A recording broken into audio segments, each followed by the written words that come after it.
Talk to anyone who's sailed at North Berwick, and especially the locals, and they'll tell you that at some point you'll get the har, and you'll know it when you've got it.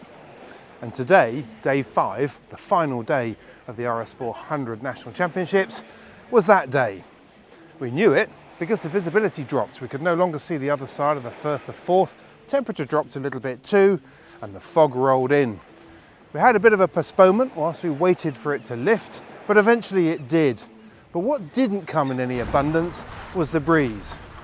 We had about 5 to 6 knots maximum, a fair bit of tide, and 3 races today, having lost one on the previous day. And that made for some very nail-biting racing, especially for the front runners.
Well, it was a squeaky day for a lot of people, but none more so than for Sam and Chris here. I mean, first of all, congratulations. What a way to end the week. Pretty unbelievable. I think we're still coming to terms with it. Yeah, I mean, from the postponement this morning, we thought, and with the mist coming in, we thought there was no way we'd get any racing in. And for the club to turn out 3 races, I think is pretty outstanding. Yeah, and it was tricky racing, wasn't it? I mean, because you describe yourselves as being the big guys in the fleet, or maybe that's just you, just the big guy, or just the big guy. But that was light today, and that was tricky. It was very tricky. I think we kind of described it as the sort of most Bartley conditions you can get on the sea. So it could be pond sailors and sort of light and shifty. It kind of felt like home at times. It just with a bit of wave action. And I think at times we kind of felt comfortable with that, not just hitting a corner and going fast. So how did you set up for it? I mean, you knew that you were in with a chance, but you were in with probably less of a chance last night than you had been earlier on in the week. And how did you sort of relax and prepare for that for the next day? You know what, I think we had a few beers last night. I think it's the first time this week we'd actually had more than 2 or 3 in an evening. That helped me sleep. I'm not sure about Sam. I did not sleep.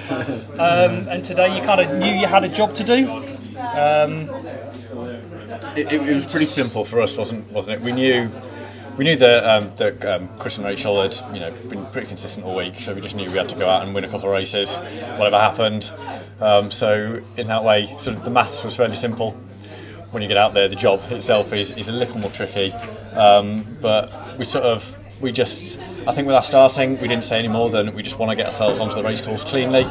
We didn't go complicated, we want to take this end or that end. We just said, get ourselves on the race course and we back ourselves to hit the shifts and pick up the positions we need, and that's exactly what we did. Yeah. Simple, worked fine then. It's fine, absolutely. When it all comes off, it sounds simple. We could have been sat here in sort of 4th or 5th and looking like mugs, but it came off today. Yeah, well done. Moving on to sort of the event and the venue, it's a spectacular place, isn't it? Unbelievable. It's such a friendly, welcoming club. It couldn't be more helpful or want to sort of showcase their club. They're very proud of it. I've got to be honest, it's not just because we've won here, but I've got to be honest, it's one of my favourite sailing venues now. Whilst it's mildly tricky getting out the harbour and avoiding all the rocks, sort of getting out into that sort of open space in the water, it's absolutely fabulous. Well worth the 6.5 hours in the car.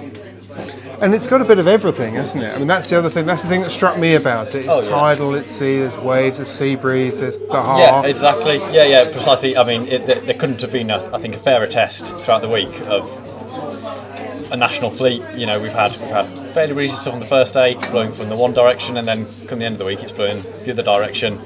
You know, and what a backdrop. They said, you know, if you're a photographer, they practically take themselves. The photos take themselves, don't they, with that bass rock in the background. But yeah, you're right. Just it seems to just conjure up, even on the days when we thought there's no way we'll get any racing. Just there'd always be just enough for us to get out there and get some fair, proper championship racing in. And I guess that's the other thing that struck me is the race management has been exceptional. Oh, without doubt. I mean, like I said earlier, I think we sat there this morning and thought, I'm not sure they'll be able to get anything in, and to turn around 3 races as efficiently and as quickly as they did, it's just a testament to the club and how they, you know, pull themselves together when they need to. I felt that all week. Well, I said, I think on the first day I had a little tracker on my in my points aid, and we could see the course was absolutely dead square, just because of the amount of time we spent on starboard, the amount of time we spent on port.